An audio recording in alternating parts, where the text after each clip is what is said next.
இலங்கை digital பொருளாதார பயணத்தில் முக்கிய மைல்கல்லாக கருதப்படும் QR கொடுப்பனவு திட்டமானது கடந்த ஏப்ரல் 6ஆம் தேதி ஜனாதிபதி அனுரகுமார திசாநாயக்க அவர்களினால் ஜனாதிபதி செயலகத்தில் உத்தியோகபூர்வமாக ஆரம்பித்து வைக்கப்பட்டது. இந்த QR கொடுப்பனவு முறைமை என்றால் என்ன, இதன் நன்மை தீமைகள் என்ன, இதனை பயன்படுத்துவது எப்படி என்பது தொடர்பான விவரங்களை இந்த காணொளியில் விரிவாக பார்க்கலாம். இந்த திட்டம் கடந்த ஏப்ரல் 6ஆம் தேதி முதல் நாடு தழுவிய ரீதியில் நடைமுறைக்கு வந்துள்ளது.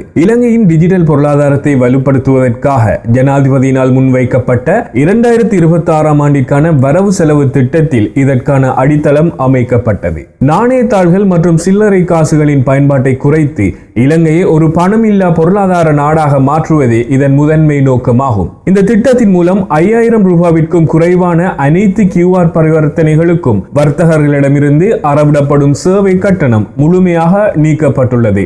5000 ரூபாவிற்கு உட்பட்ட பரிவர்த்தனைகளுக்கு வர்த்தகர்களிடம் எந்த ஒரு கட்டணமும் வசூலிக்கப்படாது.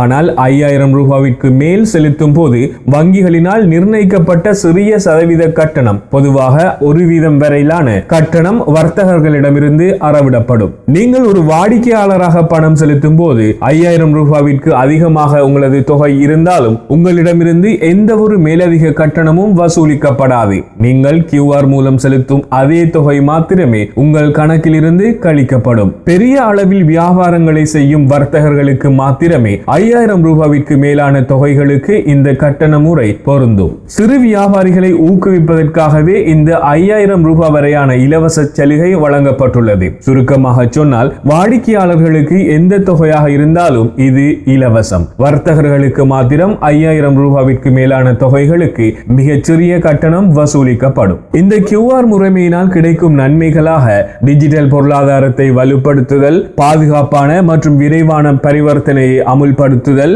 ATM இயந்திரங்கள் மூலம் பண பரிவர்த்தனை செய்வதற்கு வங்கிகளுக்கு ஏற்படும் பாரிய செலவினை குறைத்தல், 5000 ரூபாய் வரை சேவை கட்டணம் இல்லை என்பதால் சிறு வியாபாரிகளின் மேலதிக செலவின்றி டிஜிட்டல் பணத்தை பெறல் என்பன எதிர்பார்க்கப்படுகின்றன.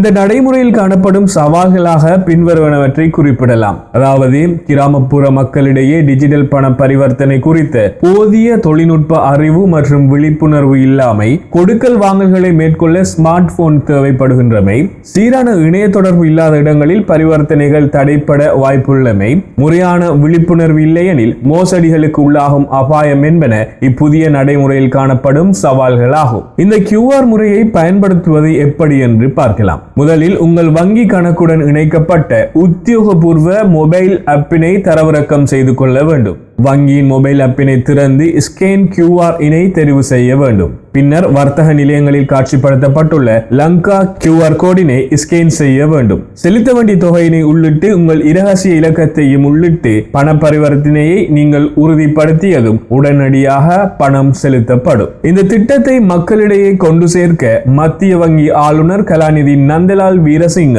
மற்றும் நிதித்துறை சார்ந்த தலைவர்கள் அர்ப்பணிப்புடன் செயல்படுவதாக உறுதியளித்துள்ளனர். பொதுமக்களையும் வர்த்தகர்களையும் இந்நடைமுறையினை பயன்படுத்த ஊக்கப்படுத்துவதற்காக வாராந்தம் மற்றும் மாதாந்தம் 10 லட்சம் ரூபாய் வரை பரிசுகளை வெல்லக்கூடிய குலுக்கல் முறைகளும் ஆரம்பித்து வைக்கப்பட்டுள்ளன. இந்த புதிய திட்டத்தின் மூலம் இலங்கையின் 99% சில்லறை வர்த்தகத்தை டிஜிட்டல் மயமாக மாற்ற அரசாங்கம் திட்டமிட்டுள்ளது. நாணயத்தாள்கள் மற்றும் சில்லறை காசுகளின் பயன்பாட்டை குறைத்து இலங்கையை ஒரு நவீன டிஜிட்டல் பொருளாதார நாடாக மாற்றும் ஜனாதிபதியின் கொள்கை திட்டத்தின் கீழேயே இந்த தேசிய QR ஊக்குவிப்பு திட்டம் ஆரம்பிக்கப்பட்டுள்ளது.